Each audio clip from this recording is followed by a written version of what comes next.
Não é? Aí a gente fala, não sei por que tanto mexem nas leis, né? Cada dia tem um pacote novo de lei, uma emenda aqui, uma emenda ali. Faz parte do progresso. Nem sempre dá certo, né? Nem sempre. Eles mexem em leis que nem sempre dão certo. Essa, então, o Estatuto da Criança foi trágica. Essa mexida aí foi terrível. Podiam ter feito coisa pior, mas estão percebendo, estão querendo mudar. Então é assim, as pessoas, em plano de provação e expiação, elas vão aprendendo com os erros. O que não se pode é errar erro velho. Aí é perda de tempo, né? Agora, um erro novo, algo que a gente ainda não saiba direitinho e errou, então vamos consertar, porque isso é progresso, né? Isso é progresso. Eu errei, eu vi que eu errei, eu vou consertar. Então eu vou aprendendo e vou melhor constituindo aí, não é, a sociedade, vou melhorando a minha prática, a minha ação e assim vai. E as pessoas todas também vão procedendo dessa forma, né? Pouquíssimos são aqueles que querem permanecer no erro. Tem muita gente que ainda quer, mas se a gente for olhar o todo, são em minoria, né? São a minoria aqueles que querem permanecer no erro, porque a criatura, ela quer ser feliz. Tudo que ela faz é buscando a felicidade. Só que muitas vezes a gente busca a felicidade no lugar errado, mas para ela está buscando no lugar certo. Aquele que trabalha incessantemente, que faz serão, que não dá atenção à família, que não usufrui nem do próprio conforto que cria com tanto trabalho, para ele está fazendo certo. É isso que para ele é certo. É o ponto de vista dele. Então ele vai fazer até que ele veja que não é bem assim. Só que muitas vezes ele vê isso no leito de morte, né? Mas aí tem a reencarnação para ajudar. O que a gente não pode é ficar deixando, né, e ficar acumulando erro, porque eu vou poder na próxima encarnação resgatar. Se eu sei que está errado, é melhor fazer o conserto agora, né? Porque se depois vai ficar mais difícil. Kardec, então, faz um comentário que a gente até já comentou quando a gente trabalhou aqui a Lei do Progresso, desde o início, dizendo que a civilização criou novas necessidades para os homens e essas necessidades são relativas à posição social de cada um. Claro, né, nós temos necessidades que um outro grupo social não tem. Se nós formos a uma tribo indígena, eles vão ter necessidades muito diferentes da gente lá. Né? Para que eles vão precisar de um carro? O que vai valer um carro, né, último tipo para uma tribo de índio? Não vai valer. Pode valer se eles reverterem aquilo em coisas necessárias para eles, mas o carro em si para eles não vai valer nada. Mas para uma civilização ainda incompleta como a nossa, ele é extremamente útil. Né? Não precisava ter tanto, mas é útil. Podia diminuir um pouquinho. Não precisa ser igual Friburgo, que tem 90 mil carros para 200 habitantes. Né? 200 mil habitantes, 90 mil para 200 mil. Então, isso equivale, né, a um carro para 2 pessoas. Né? E aí complica. A gente vê que esse trânsito da nossa cidade aí, se a gente for comparar com a cidade grande, não deixa nada a desejar, porque está ficando igual. Em determinados momentos está ficando igualzinho, ninguém anda. Outro dia eu levei 45 minutos lá da General Osório, mas um pouco mais do meio para o fim, né? Antes do Raul Sertã, até o Paissandu, eu levei 45 minutos, perdi a hora da reunião de quarta-feira aqui, não pude vir. 45 minutos que eu levei para subir, né? Então, olha só, onde já se viu um negócio desse? Né? Então, realmente, há essas exigências, essas necessidades que são criadas pela civilização, causa também muito problema, mas por causa da inferioridade humana, por causa da incompreensão dessa lei natural. Porque se as pessoas lessem essa lei natural na própria consciência, a sociedade não seria o que ela é. Ainda que não fosse perfeita, mas não ia ser o que ela se apresenta aí para nós, né? Então, Kardec continua dizendo, ó, foi necessário regular os direitos e os deveres dessas posições através de leis humanas, mas sob a influência das suas paixões, o homem criou, muitas vezes, direitos e deveres imaginários, que não tem nenhuma relação, nenhuma necessidade para a sua vida, né? Condenados pela lei natural e que os povos apagam dos seus códigos à proporção que progridem. Então, quanto mais os povos vão progredindo, mais vão apagando essas desnecessidades, né, digamos assim, que uma civilização ainda acha que precisa, né? A lei humana é variável e progressiva.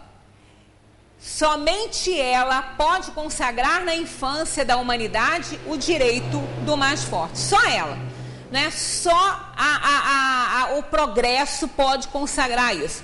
Aí nós vamos ver um pouco mais para frente a necessidade da desigualdade, que consagra aí, né, o direito do mais forte. Em todas as situações, não é da força bruta, é do conhecimento, é da qualificação, é da qualidade. Isso é importante, até para que uns possam servir aos outros e direcionar aí um aprendizado bom. Se todos soubessem as mesmas coisas, a vida social seria muito complicada. A severidade das leis penais não é uma necessidade ao estado atual da sociedade? E eles dizem, uma sociedade depravada tem certamente necessidade de leis mais severas. Infelizmente, essas leis se destinam antes a punir o mal praticado do que a cortar a raiz do mal. Isso que vale a pena a gente compreender. Isso é importante. Porque pune-se o criminoso e não o crime. E o crime, ele é consequência da falta de educação. Então tem que ir na raiz. Senão nós vamos continuar tendo criminosos. Nós vamos continuar tendo problemas sociais se a gente não atacar o mal pela raiz. Somente a educação pode reformar os homens, que assim não terão mais necessidade de leis tão rigorosas. Por que Moisés instituiu a pena de talião? Olho por olho e dente por dente. Porque estava demais. Só o temor, né, pode fazer que as pessoas diminuam a sua atividade nociva à sociedade. Na época de Moisés, era muita violência, né? Matava-se por nada. Hoje não está muito diferente, não, continua, mas com certo progresso. Sempre a gente tem progresso. O progresso é vagaroso mesmo. Ninguém se torna perfeito e bonzinho de uma hora para outra. São muitas inferioridades enraizadas que o espírito precisa de encarnações e encarnações para ele poder aprender. Então ele instituiu a lei, a pena de talião, que é a pena pelo semelhante. Aquele que com ferro fere, com ferro será ferido. Não é? Talião vem de talho, igual, significa igual, semelhante. Então aquele que feriu pela espada morrerá. E assim ele deu um freio, um pouco, né, diminuiu um pouco a ação criminosa daquele povo daquela época. E deu isso em nome de Deus. Né? Ele fez isso em nome de Deus. Ele fez porque ele foi orientado a isso. Mas houve um tempo que chegou, né, passado um tempo, chegou o momento do povo, né, da humanidade conhecer uma outra forma de viver, né, não mais temendo, né, não mais tendo pavor, que seria o amor, que foi o segundo plano. Então, Jesus veio trazer não mais aquele pai vingativo, mas um pai amoroso. Mas também não conseguiu sucesso. Né? Trouxe uma nova lei, resumiu os mandamentos em 2, facilitou a vida da população, mostrando o muito pouco que se poderia fazer para uma vida feliz. Não é? A humildade, a simplicidade, a obediência, a compaixão, solidariedade, caridade, nada que também ainda interessasse a esse povo todo. e continua não nos interessando muito, apesar de já estarmos com o terceiro plano, que é o Consolador prometido. Né? O Consolador prometido, que é o Espiritismo, veio dizer por que a gente deve ser bom com quem nos prejudica, né? Por que a gente deve amar o inimigo. Ele veio dizer por quê. Porque Moisés disse o que não fazer, Jesus disse o que fazer, e o Espiritismo vem dizendo por que fazer o que Jesus falou. Então é o Consolador prometido, é o terceiro plano. Mas nós ainda estamos no temor. Não chegamos nem no amor ainda. Passou a pena de talião, veio a pena do amor, não é? O ensinamento do amor por Jesus, mas a nós ainda, apesar de já termos recebido o terceiro plano, a gente ainda está temendo. Quando nós, às vezes, desejamos fazer alguma coisa, a gente, às vezes, não faz, principalmente a gente que está aqui estudando uma doutrina reencarnacionista, né, que entrega a felicidade e a desgraça nas mãos de cada um e que diz que ninguém é responsável pelos nossos erros, que cada um vai responder pelo que fizer, né? Apesar de tudo isso aí, nós ainda fazemos muitas coisas que já sabemos que não são para fazer e a gente faz. E outras a gente deixa de fazer, não é porque a gente já ficou muito bonzinho, porque a gente já está superior, é porque a gente tem medo da lei do retorno. Né? Às vezes a gente fala assim, poxa vida, eu queria muito fazer isso, mas eu sei que eu vou ter um retorno, então é melhor não fazer. Olha só, não denota crescimento espiritual nem moral nisso aí. Denota ainda que ainda estamos presos ao temor que nos prendia lá na lei de Moisés. Eu não mato pela espada, porque senão alguém vem e me mata com ela. Então eu não vou matar ninguém. Né? Então a gente ainda está nessa. Né? Mas é assim mesmo. É assim mesmo. Por isso que nós precisamos de leis que possam coordenar, né, as nossas atividades no mundo. Porque com ela está ruim, imaginemos sem ela. Sem nada. Né? Se com ela já não adianta muito. As leis, né, que regem ali o sistema prisional ali, são extremamente falhas. Tanto que quando a gente vê uma criatura saindo para fazer visita, né, à família no Natal, não volta nunca mais. Eles sabem que não vão voltar. Claro que não vai, gente. Um criminoso que está lá dirigindo o tráfico, que está lá, né, cheio de celular e mordomia na cadeia, né, com tudo lá, ele vai sair para visitar a mãezinha, ele vai voltar desde quando? O sistema sabe que ele não vai voltar, mas o sistema prisional manda soltar, porque é a lei, né? Então, eles estão revendo essas coisas, estão, para determinados crimes, não são nem para todos, mas é assim mesmo, é assim que nós vamos melhorando, né? Aprendendo com os erros, sofrendo, né, com as consequências produzidas aí pelas falhas da lei humana, e assim vai, né? Até que... E ninguém está nessa por acaso. Ninguém está numa sociedade dessa porque Deus jogou dados e falou, bom, bota a Sueli lá, bota a Valsali ali. Claro que não. Nós somos atraídos para aquela sociedade que pode nos ensinar alguma coisa, ou quando até... ainda melhor, escolhemos a situação de nascimento nosso. A maioria, no nosso nível de evolução, escolheu nascer nesta ou naquela sociedade, nessa ou naquela família. Só uma minoria foi atraído. Não é a maioria. A maioria de um plano de prova e expiação, por isso que fala prova e expiação. O espírito analisa o que ele tem que provar e expiar e faz o seu roteiro de viagem. Igualzinho aquele que vai viajar, que vai fazer aí uma viagem internacional, ele vê onde mais vai ser interessante para ele, onde ele mais vai gostar de estar, né? Onde ele mais vai se sentir bem, observando as suas preferências. Aí ele escolhe, né? Escolhe esse ou aquele lugar. A gente também, quando vem viajar para essa terra, a gente escolhe a cultura, a família, que melhor vai poder nos dar condições de resgatar nosso passado. Então é assim que acontece, e assim a gente vai aprendendo, de encarnação em encarnação, nós vamos aprendendo. Como o homem poderia ser levado a reformar as suas leis? Eles dizem, isso acontecerá naturalmente, pela força das circunstâncias e pela influência das pessoas de bem, que o conduzem na senda do progresso. Há muitas que já foram reformadas e muitas outras ainda o serão. Esperai, é o que eles dizem. Tem que ter paciência, não tem jeito.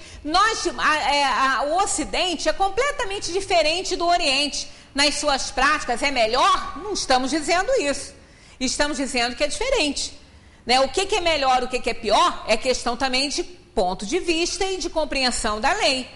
Né? Então, nós vamos vendo outras culturas diferentes da nossa, e aí a gente vai aprendendo com eles, tirando o melhor daquela cultura, porque não existe uma que seja ruim, só ruim, e a outra só boa. Não, todas têm problemas, têm deficiências em suas leis, e a gente vai aprendendo com isso aí, e vai se aprimorando. E aí as pessoas vão se qualificando, vão ocupando cargos, vão tendo influência na confecção dessas leis, e aí vão mudando, né? Vão criando emendas mais nobres, né? Que sejam de melhor aplicação para uma sociedade. Quanto à influência do espiritismo no progresso, essa questão, eu adoro essa questão, embora muitos falam que há tanta prepotência dos espíritas aqui, e não há nenhuma.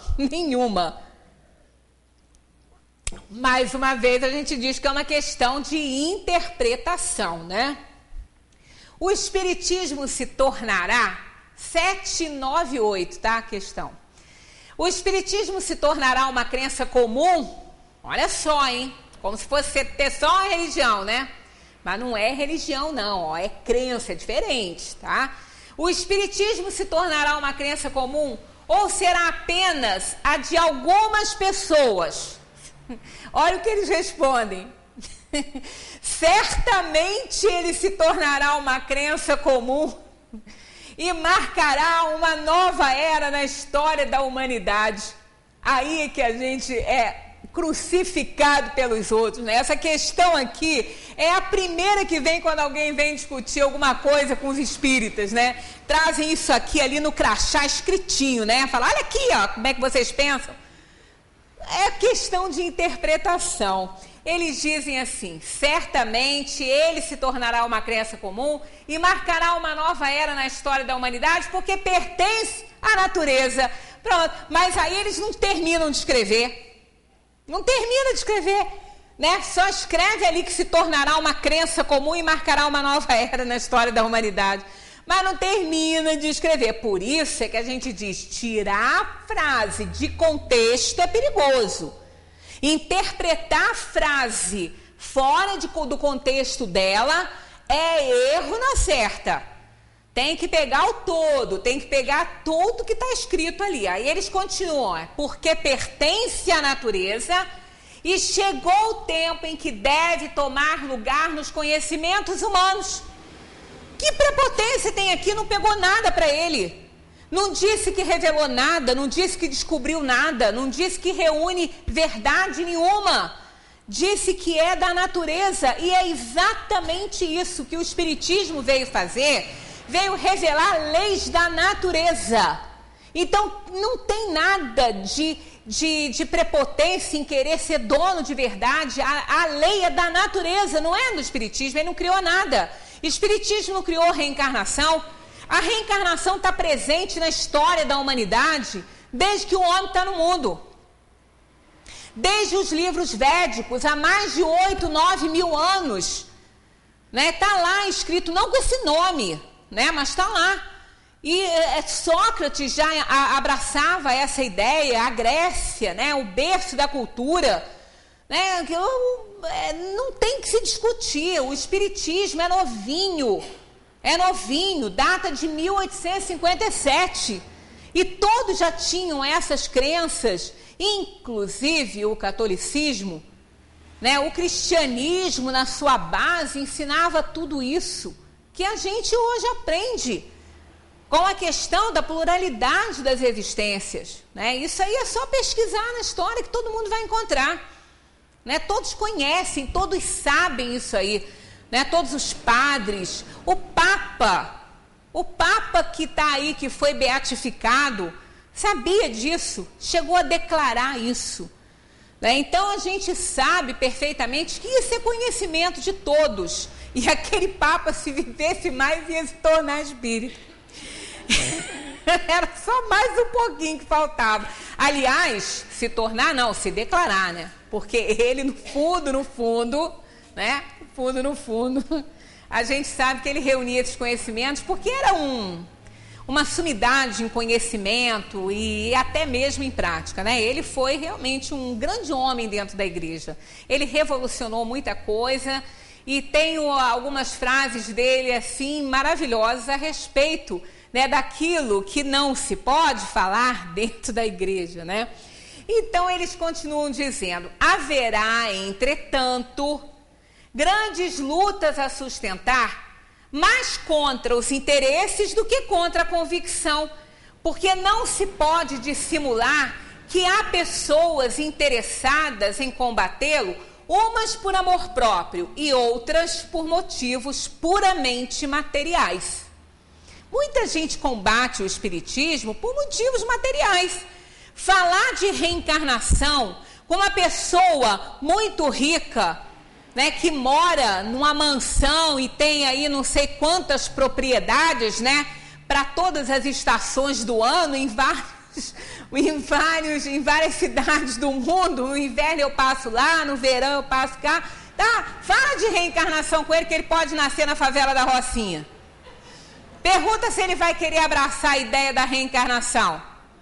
Claro que não, lógico que não, né? Então, são interesses que vão realmente criando obstáculos para as pessoas abraçarem as ideias que já conhecem, que estão no seu arquivo mental, porque todos esses que negam a reencarnação já reencarnaram não sei quantas vezes e vão continuar reencarnando em várias sociedades, em vários níveis, né, sociais.